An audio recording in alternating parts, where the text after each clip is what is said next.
नमस्कार दोस्तों, स्वागत है आप सभी का मेरे YouTube channel politics in depth में। दोस्तों, हाल ही में जैसा कि आपने देखा कि म्यांमार में एक मैसिव अर्थक्वेक हमें देखने के लिए मिला।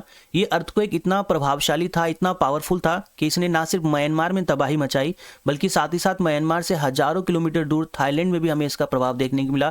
और साथ ही साथ भारत के जो नॉर्थ ईस्टर्न स्टेट्स हैं, जैसे कि आपका अरुणाचल प्रदेश हो गया, असम हो गया, मेघालय हो गया, वहाँ पर भी इसका प्रभाव हमें देखने के लिए मिला। कुछ हद तक दिल्ली में भी जो हमने इसके झटके महसूस किए। और साथ ही साथ जो चाइना है दोस्तों, वहां पर भी हमें इसका जो प्रभाव है वो देखने को मिला। तो आज की वीडियो में हम म्यांमार में आए इस अर्थक्वेक के बारे में डिस्कस करेंगे। साथ ही साथ ये समझने की कोशिश भी करेंगे कि ये जो म्यांमार में अर्थक्वेक आया, इस अर्थक्वेक के क्या क्या रीजंस थे दोस्तों, क्या मेनली फैक्टर्स रिस्पॉन्सिबल थे इस अर्थक्वेक के आने के लिए, और साथ ही साथ ये देखेंगे कि इसका इम्पैक्ट कैसे रहा। तो चलिए दोस्तों, वीडियो की शुरुआत करते हैं।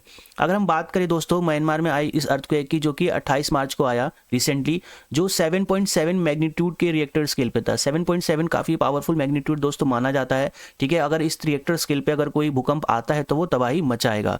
अगर हम बात करें कि ये म्यांमार में जो भूकंप आया, इसका एपिसेंटर क्या था दोस्तों एपिसेंटर किसे कहते हैं? अगर हम बात करें, सबसे पहले एपिसेंटर को समझ लेते हैं कि जब अर्थक्वेक क्रिएट होता है, जब अर्थक्वेक हमारे अर्थ के अंदर में, ठीक है, जब जनरेट होता है, क्रिएट होता है, तो जिस पॉइंट पे वो क्रिएट होता है उसको बोलते हैं फोकस, ठीक है।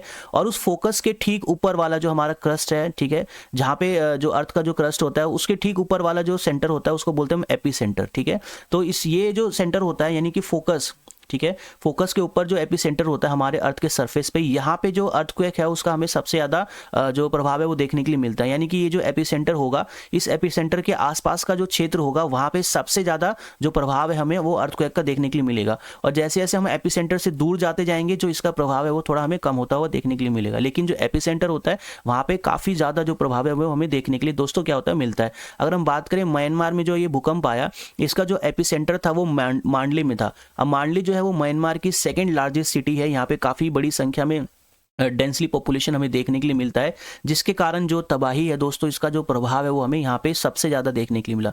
और साथ ही साथ यहीं तक नहीं, आप देखो कि ये भूकंप इतना पावरफुल था कि जो थाईलैंड की जो सिटी है बैंकॉक, वहाँ पे भी जो है हमें इसका प्रभाव देखने के लिए मिला, जो कि म्यांमार के इस मांडले से 1030 किलोमीटर के आसपास का इसका जो है वो डिस्टेंस है। तो इस तरह से देखा जाए तो दोस्तों ये जो अर्थक्वेक था वो काफ़ी ही ज़्यादा क्या था, प्रभावशाली था। अब इसके साथ साथ दोस्तों अगर हम बात करें, ये आप देख सकते हैं मैप में, ये आपका मांडले है, म्यांमार का मैप है। तो मांडले के आसपास ही जो है ये इसका एपिसेंटर था अर्थक्वेक का, जहाँ पे हमें ये अर्थक्वेक देखने के लिए मिला, इसका प्रभाव इसके आसपास हमें देखने के लिए मिला। और थाईलैंड दोस्तों ये देखो, तो ये इतना पावरफुल था कि इसका इम्पैक्ट जो हमें थाईलैंड में भी दोस्तों देखने के लिए मिला। अब हम बात करते हैं इस भूकंप के प्रभाव की दोस्तों। तो 7.7 रिएक्टर स्केल का ये भूकंप था, काफ़ी हाई मैग्नीट्यूड का ये जो है भूकंप हमें देखने के लिए मिला, जिसने भारी जो तबाही है वो मांडले और दूसरे जो म्यांमार के शहर है वहाँ पे मचाई। साथ ही साथ इसका प्रभाव हमें दोस्तों थाईलैंड में भी देखने के लिए मिला। म्यांमार में जो है दोस्तों, मांडले में एक वहाँ पे कंस्ट्रक्शन चल रहा था एक बिल्डिंग का। जब ये भूकंप आया तो वो कंस्ट्रक्शन जो बिल्डिंग थी 30 मंजिला वो इमारत बन रही थी, वो भी क्या होगी दोस्तों, गिर गई। देख सकते हैं आप इस अपने पिक्चर में। और साथ ही साथ दोस्तों देखो कि इतना पावरफुल ये जो भूकंप था वो, ये आपका थाईलैंड में है, बैंकॉक वहाँ की जो सिटी है वहाँ पर ये बिल्डिंग है, ठीक है। और इस बिल्डिंग में दोस्तों देखो क्या है कि टेरे पे जो क्या है स्विमिंग पूल है। और जब ये अर्थक्वेक आया तो उससे क्या हो गया कि काफ़ी ज़्यादा वाइब्रेशन होने लगा। जो ये स्विमिंग पूल का जो पानी था जो टेरेस पे था वो कैसे जो है वो नीचे गिर रहा है दोस्तों। आप देख सकते हो कि इससे आपको पता लग जाएगा कि जो ये अर्थक्वेक आया वो काफ़ी ज़्यादा क्या था, पावरफुल था। इसके साथ साथ दोस्तों जो आपका मांडले था वहाँ पे जो है एक रिवर है, रिवर भी वहाँ पे बहती है, उसका नाम है इरावती रिवर। तो ये अर्थक्वेक इतना पावरफुल था कि वहाँ पे एक ओल्ड हिस्टोरिक क्या था, ब्रिज था, जिसका नाम था आवा ब्रिज, ठीक है। तो आप देख सकते हैं पिक्चर में कि ये आवा जो ब्रिज है जो इरावती रिवर पर बना हुआ था, ये ब्रिज भी दोस्तों क्या हो गया, टूट गया। ये काफ़ी हिस्टोरिक ब्रिज था आपका म्यांमार में। इसके साथ साथ म्यांमार में जो है बुद्धिस्ट जो टेंपल थे, ठीक है, मॉस्क्यू थी, मस्जिद वगैरह भी वहाँ पे हमें नुकसान देखने के लिए मिला। जो वहाँ की हिस्टोरिकल जो आपका कल्चरल जो मोनूमेंट्स हैं उस पर भी जो इसका इम्पैक्ट हमें देखने के लिए मिला। और आप देख सकते हैं जो बुद्धिस्ट मॉन्क है, ठीक है, तो किस तरीके से ये अर्थक्वेक जो म्यांमार में आया वो कितना प्रभावशाली था कि ये पूरी तरीके से दोस्तों क्या हो गया, नष्ट हो गया। तो दोस्तों चलिए अब हम समझते हैं कि ये जो अर्थक्वेक आया, इस अर्थक्वेक के क्या क्या रीजंस थे। अगर हम बात करें जो म्यांमार में अर्थक्वेक आया, इसका मेनली रीज़न था जो सिस्मेसिक आपकी एक्टिविटी होती है, और साथ ही साथ जो म्यांमार में एक मेजर फॉल्ट लाइन है वो सबसे मेनली रिस्पॉन्सिबल है दोस्तों इस अर्थक्वेक के आने के। अगर हम बात करें म्यांमार की दोस्तों, तो म्यांमार में जो है काफ़ी जो सेवरल टेक्टोनिक प्लेट्स है वो हमें देखने के लिए मिलती हैं, जिसमें हम मेनली बात करें तो इंडियन प्लेट हो गया, यूरेशियन प्लेट हो गया और सुंडा प्लेट्स हो गया। आपको पता है दोस्तों हमारी जो अर्थ है, अर्थ का जो क्रस्ट है वो काफ़ी बड़ी और छोटी जो प्लेट्स हैं, टेक्टोनिक प्लेट्स हैं, वो उसमें क्या है, डिवाइड है, ठीक है। और ये टेक्टोनिक प्लेट्स जो हैं वो क्या करती रहती है, मूव करती रहती है। और जब इनमें मूवमेंट होता है, जब ये एक दूसरे से टकराती हैं, एक दूसरे के ऊपर आती हैं, नीचे धंसती हैं, या फिर एक दूसरे से दूर जाती हैं, खिसकती हैं, तो इसके कारण काफ़ी बड़ी मात्रा में जो हमें क्या कहते हैं, सिस्मेसिक जो एक्टिविटीज़ हैं, जो स्ट्रेस है वो देखने के लिए मिलता है, जिसके कारण जो हमारी अर्थ की क्रस्ट है उसमें क्या हो जाता है दोस्तों, वाइब्रेशन क्रिएट हो जाता है, और यही हमारा अर्थक्वेक कहलाता है। इसके साथ साथ दोस्तों अगर हम बात करें तो जो ये इंडियन प्लेट है, ठीक है, ये इंडियन प्लेट जैसा कि आप जानते हैं कि ये क्या कर रही है, नॉर्थ ईस्ट डायरेक्शन में जो है वो मूव कर रही है लगातार, जो कि यूरेशियन प्लेट के नीचे दोस्तों क्या हो रही है, धंस रही है। आप मैप में देख सकते हैं, ये रही इंडियन प्लेट, ठीक है। तो ये जो इंडियन प्लेट है दोस्तों, ये आगे की तरफ नॉर्थ ईस्ट डायरेक्शन में क्या कर रही है, मूव कर रही है। और ये जो यूरेशियन प्लेट है, इस प्लेट के नीचे दोस्तों क्या हो रही है, धंस रही है, ठीक है, जिसके कारण जैसा कि आप जानते हैं ये इसी एक्टिविटी के कारण जो हिमालय वो क्या हुआ, जनरेट हुआ है। इसके साथ साथ आप इधर देखें तो ये है आपकी सुंडा प्लेट, ठीक है, और ये एक बर्मा माइक्रो प्लेट भी है, ठीक है, जो आपका क्या कहते हैं, इंडियन प्लेट और सुंडा प्लेट के बीच में देखने के लिए मिलती है, ठीक है। ये एक माइक्रो प्लेट है, छोटी प्लेट है। तो इस तरीके से दोस्तों क्या हो रहा है कि जो इंडियन प्लेट है वो क्या हो रही है, यूरेशियन प्लेट की तरफ आगे खिसक रही है, धंस रही है, ठीक है। तो उसके बाद बात करें तो इस रीजन में दोस्तों क्या है कि जो सुंडा प्लेट है ये भी काफ़ी इंपॉर्टेंट रोल प्ले करती है, क्योंकि इस प्लेट ने क्या बनाया है, सबडक्शन जोन्स बनाए हैं। अब जो ये सबडक्शन जोन्स है वो क्या करते हैं दोस्तों, मेजरली जो अर्थक्वेक आता है, जो वोल्केनिक एक्टिविटीज होती है उसके लिए मेनली रिस्पॉन्सिबल होते हैं। अब ये सबडक्शन जोन्स क्या होते हैं दोस्तों, सबडक्शन जोन वो होते हैं जब अर्थक्वेक जो हमारी प्लेट्स हैं, ठीक है, जब एक प्लेट दूसरी प्लेट के नीचे धंसती है तो उसके धंसने से जो वहाँ पे जोन क्रिएट होता है उसको बेसिकली क्या बोलते हैं, सबडक्शन जोन बोलते हैं। अब देखो अगर हम बात करें म्यांमार की ना दोस्तों, तो म्यांमार जो है वो सबडक्शन जोन के क्या है, काफ़ी निकट हमें देखने के लिए मिलता है, ठीक है। और अगर हम बात करें जो ये सबडक्शन जोन है, ये इंडियन प्लेट और यूरेशियन प्लेट के बीच में हमें देखने के लिए मिलता है, जिसमें कि जो यूरेशियन मैंने आपको बताया जो इंडियन प्लेट है वो लगातार यूरेशियन प्लेट की तरफ आगे नॉर्थ ईस्ट डायरेक्शन में बढ़ रही है, और उसके साथ साथ वो यूरेशियन प्लेट के नीचे धंस रही है। और जब इस तरीके के दोस्तों मूवमेंट हमें प्लेट्स में देखने के लिए मिलते हैं, जो कि काफ़ी टेंशन बिल्डअप करते हैं, ठीक है, और जब ये प्लेट्स आपस में एक दूसरे के साथ इंटरेक्ट करती है तो इससे काफ़ी बड़ी मात्रा में जो एनर्जी है वो रिलीज होती है, और यही एनर्जी, यही सिस्मेसिक एक्टिविटी जो है वो हमें अर्थक्वेक के रूप में देखने के लिए मिलती है, जो कि इस रीजन में जो ये सबडक्शन जोन है, जो प्लेटें एक दूसरे के नीचे धंस रही हैं जिससे सबडक्शन जोन बन रहे हैं, ये प्राइमरी रीजन है यहाँ पे अर्थक्वेक आने का काफ़ी लार्ज स्केल पे दोस्तों। इसके साथ साथ हम बात करें जो म्यांमार में अर्थक्वेक आया, इसका जो मेजर रीजन है दोस्तों वो क्या है, सांगाइन फॉल्ट। अब सांगाइन फॉल्ट जो मेनली क्या है, रिस्पॉन्सिबल है जो भी रिसेंटली म्यांमार में हमें अर्थक्वेक देखने के लिए मिला। अब फॉल्ट किसे कहते हैं दोस्तों फॉल्ट उसे कहते हैं जैसे कि मान लो ये प्लेट है, जब ये प्लेट है क्या हो जाती है, ये टूट जाती है, ये जो हमारी अर्थ की जो क्रस्ट है जब ये टूट जाती है, जब इसमें दरार पड़ जाती है, तो ये जो दरार वाला जो रीजन है, जो टूटा हुआ जो रीजन है, इसी को दोस्तों क्या बोलते हैं, इसी को हम फॉल्ट बोलते हैं, ठीक है, ज्योग्राफी में।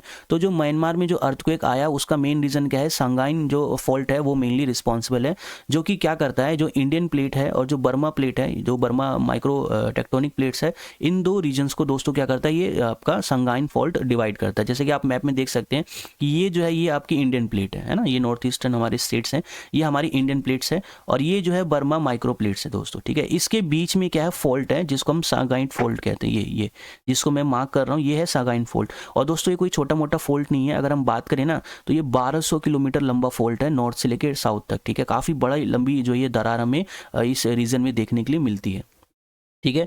अब इस फॉल्ट में दोस्तों क्या है कि इस फॉल्ट में स्ट्राइक दोस्तों अगर हम बात करें कि म्यांमार में जो ये भूकंप आया उसका मेन रीज़न क्या था कि इसी सांगाइन फॉल्ट में हमें जो मूवमेंट्स है वो देखने के लिए मिली है। और ये मूवमेंट कैसी है दोस्तों, ये स्ट्राइक स्लिप मूवमेंट है। स्ट्राइक स्लिप का मतलब क्या होता है, ये जो दरार है, ठीक है, ये जो फॉल्ट है सांगाइन, जो ये फॉल्ट हमें जो है ये, ठीक है, ये जो फॉल्ट का जो आपका वेस्टर्न हिस्सा है वो क्या हो रहा है, नॉर्थ ईस्ट की तरफ धंस रहा है, ठीक है, जिसके कारण काफ़ी ज़्यादा मात्रा में जो सिस्मेटिक एक्टिविटी है वो दोस्तों क्या होती है, हमें देखने के लिए मिलती है, जो कि एक मेनली रीजन है अभी हाल ही में जो म्यांमार में अर्थक्वेक आया उसका। अगर दोस्तों हम बात करें जो अर्थक्वेक आया ये कैसा था, ये शैलो डेप्थ अर्थक्वेक था। शैलो डेप्थ मतलब कि ये ज़्यादा गहराई पे नहीं था दोस्तों, अगर हम बात करें तो ये लगभग 10 किलोमीटर के आसपास की इसकी हमें जो डेप्थ है वो देखने के लिए मिलती है। और जब इस तरीके के भूकंप आते हैं जो शैलो डेप्थ होते हैं दोस्तों, यानी कि जिसका जो गहराई है, यानी कि उसका जो अर्थक्वेक का जो फोकस है वो ज़्यादा गहरा नहीं होता, तो इस तरीके के जो भूकंप होते हैं, अर्थक्वेक होते हैं, काफ़ी डिस्ट्रक्टिव होते हैं। और ये जो अर्थक्वेक था वो शैलो डेप्थ अर्थक्वेक था, जिसके कारण जो यहाँ पे हमें तबाही है वो हमें देखने के लिए म्यांमार, साथ ही साथ जो आसपास के रीजन्स थे जैसे कि थाईलैंड, चाइना और हमारे जो नॉर्थ ईस्टर्न स्टेट्स हैं वहाँ पर हमें इसका प्रभाव मेनली देखने के लिए मिला। दोस्तों आइए अब समझते हैं कि जो ये अर्थक्वेक आते हैं तो इनके मेनली रीजंस क्या होते हैं। देखो, सबसे पहला जो रीज़न होता है वो होता है टेक्टोनिक प्लेट्स मूवमेंट। जैसा कि मैंने आपको बताया कि हमारे अर्थ की जो क्रस्ट है वो बड़ी छोटी प्लेट्स में जो है वो डिवाइड हुई हुई है, और ये जो प्लेट्स हैं वो क्या करती रहती है दोस्तों, मूव करती रहती है। कभी एक दूसरे के पास आती हैं जिसमें ये एक दूसरे से टकराती हैं, कभी एक दूसरे से दूर जाती हैं, या कभी हॉरिजॉन्टली एक दूसरे के आसपास से गुजरती हैं। तो जब ये इस तरीके की मूवमेंट्स जब हमें देखने के लिए मिलती हैं, जब एक दूसरे से टकराती हैं, एक दूसरे से दूर जाती हैं, तो इससे काफ़ी बड़ी मात्रा में जो एनर्जी है दोस्तों वो क्या होती है, रिलीज होती है, जो एक वाइब्रेशन में क्या हो जाती है, कन्वर्ट हो जाती है, जिससे हमें अर्थक्वेक देखने के लिए मिलता है। तो एक मेन रीज़न तो ये है टेक्टोनिक प्लेट्स के मूवमेंट का। दूसरा जो रीज़न है दोस्तों वो क्या है, सबडक्शन जोन्स। सबडक्शन जोन्स क्या होते हैं, जब एक टेक्टोनिक प्लेट, जैसे मान लो ये एक टेक्टोनिक प्लेट्स है, ये दूसरी टेक्टोनिक प्लेट्स के नीचे धस रही है, ठीक है ना, तो इससे भी क्या होता है दोस्तों, वाइब्रेशन क्रिएट होता है, काफ़ी प्रेशर क्रिएट होता है, जो कि अर्थक्वेक का एक मेनली रीज़न बनता है। ठीक है, उसके बाद हम बात करें दूसरा फॉल्ट्स। ठीक है, और जो फॉल्ट्स लाइन है, फॉल्ट्स लाइन्स क्या होती है, जो हमारी अर्थ की क्रस्ट है दोस्तों, जब उसमें दरारें आ जाती है, जब वो टूट जाती है, ठीक है, और जब वो क्या होता है कि उसमें उसके टूटने से जो है काफ़ी बड़ी मात्रा में जो है वो स्ट्रेस जो है वो रिलीज़ होता है, जो अर्थक्वेक में क्या हो जाता है, कन्वर्ट हो जाता है। तो ये भी एक मेन रीज़न होता है हमारे अर्थक्वेक का आने का। साथ ही साथ जो वोल्केनिक एक्टिविटीज़ है, वोल्केनिक आप सब जानते हो कि जब हमारे अर्थ जो वोल्केनो है, जब उसमें इरप्शन होता है, जब उसमें ब्लास्ट होता है, तो काफ़ी बड़ी मात्रा में मैग्मा वगैरह जो है वो बाहर निकलते हैं, और जहाँ पे अर्थ की जो क्रस्ट होती है, जो वो जहाँ पे कमज़ोर लेयर होती है, वो उसको क्या कर देती है दोस्तों, तोड़ देती है, और तोड़कर वो बाहर निकलती है। तो इस तरीके से क्या होता है, काफ़ी बड़ी मात्रा में जो वाइब्रेशन है हमारे अर्थ की क्रस्ट में हमें देखने के लिए मिलता है। तो जो वोल्केनिक इरप्शन है दोस्तों, वोल्केनिक एक्टिविटी है, ये भी अर्थक्वेक के आने का एक मेनली रीज़न है। इसके साथ साथ दोस्तों ये तो हमारे जो नेचुरल रीजन्स थे अर्थक्वेक के आने के वो थे। ह्यूमन रीजन्स भी मेनली दोस्तों क्या होते हैं, रिस्पॉन्सिबल होते हैं अर्थक्वेक के आने के। जैसे हम बात करें, हम काफ़ी बड़ी मात्रा में माइनिंग करते हैं, है ना, इस तरीके की जो एक्टिविटीज़ करते हैं, जैसे ड्रिलिंग वगैरह करते हैं, तो इससे जो अर्थ की जो क्रस्ट है उसमें दोस्तों हमें क्या देखने के लिए मिलती है, दरार देखने के लिए मिलती है, क्रैक देखने के लिए मिलती है, जो कि मेनली रिस्पॉन्सिबल होते हैं अर्थक्वेक आने के। तो इस तरीके से दोस्तों ये 5 मेजर रीजन्स हैं जो अर्थक्वेक आते हैं उसके। एक आपका टेक्टोनिक प्लेट्स मूवमेंट, दूसरा आपका सबडक्शन जोन्स मूवमेंट, तीसरा आपका फॉल्ट्स, ठीक है, चौथा वॉल्केनिक एक्टिविटीज़, और पांचवा ह्यूमन एक्टिविटीज़। तो दोस्तों ये मेनली रीजंस है अर्थक्वेक के आने के। अब जो ये अर्थक्वेक आया दोस्तों, इतना ज़्यादा ये मतलब पावरफुल अर्थक्वेक था कि हमारे देश के प्रधानमंत्री नरेंद्र मोदी जी ने भी जो है वो म्यांमार को हेल्प करने के लिए ऑफ़र किया है कि भाई भारत से जितना भी बन सकेगा हम क्या करेंगे, म्यांमार को, और साथ ही साथ जो थाईलैंड है उसको हेल्प करेंगे, और साथ ही साथ जो वहाँ पे भारतीय रह रहे हैं उनको किसी भी तरीके की अगर कोई आवश्यकता है, ज़रूरत है हेल्प की, तो वो उसके लिए इंडियन गवर्नमेंट क्या है दोस्तों, तैयार है। ठीक है, तो इस तरीके से, और साथ ही साथ जब ये अर्थक्वेक आया ना दोस्तों, इसका प्रभाव इतना ज़्यादा मतलब पावरफुल था कि जो थाईलैंड है वहाँ पर इमरजेंसी तक घोषित कर दी गई। जो वहाँ पर आपका पब्लिक ट्रांसपोर्ट था या फिर जो मेट्रो वगैरह थी, ठीक है, तो उसको भी बंद कर दिया गया, ताकि जब अक्सर होता है क्या ना दोस्तों कि जब इस तरीके के अर्थक्वेक आते हैं तो इसके बाद दोबारा अर्थक्वेक आने के चांसेस होते रहते हैं, क्योंकि जो ये प्लेट्स हैं हमारी अर्थ की क्रस्ट में जो ये मूव कर रही हैं, तो इसमें हमें मूवमेंट्स जो है वो देखने के लिए मिलते रहते हैं। जैसे अभी अर्थक्वेक आया तो ये पूरी इसकी संभावना बनी रहती है कि एक आध दिन में, 2-4 दिन में जो है हमें दोबारा भी इस तरीके की जो है एक्टिविटी देखने के लिए मिल सकती है। तो इसी को ध्यान में रखते हुए थाईलैंड में जो है वो इमरजेंसी को डिक्लेयर कर दिया गया, जितने भी पब्लिक ट्रांसपोर्ट है, ताकि कोई मेजर इस तरीके की कैजुअलिटीज़ ना हो सके। और साथ ही साथ जो भारत है दोस्तों, क्योंकि आप सब जानते हैं कि भारत का जो नॉर्थ ईस्टर्न रीजन है वो भी इकोनॉमिक अर्थक्वेक जोन्स के उस पे काफ़ी सेंसिटिव जोन है, तो हम जो इंडियन गवर्नमेंट है वो भी अलर्ट पर है कि इस तरीके की अगर कोई आपदा आती है तो हम उसको जो है ज़्यादा से ज़्यादा हम उसमें अपना बचाव कर सके दोस्तों। तो ये दोस्तों थैंक यू, आज की वीडियो यहीं तक। इसमें हमने म्यांमार में, तो दोस्तों आज की वीडियो में हमने जाना कि किस तरह से म्यांमार में जो अर्थक्वेक है वो आया, उसके मेनली रीजंस क्या थे, और इसका जो इम्पैक्ट है वो हमें किस तरीके से देखने के लिए मिला। तो आज की वीडियो यहीं तक दोस्तों, मिलते हैं नेक्स्ट वीडियो में किसी और इंपॉर्टेंट टॉपिक के साथ। तब तक के लिए आप सभी का धन्यवाद। जय हिंद।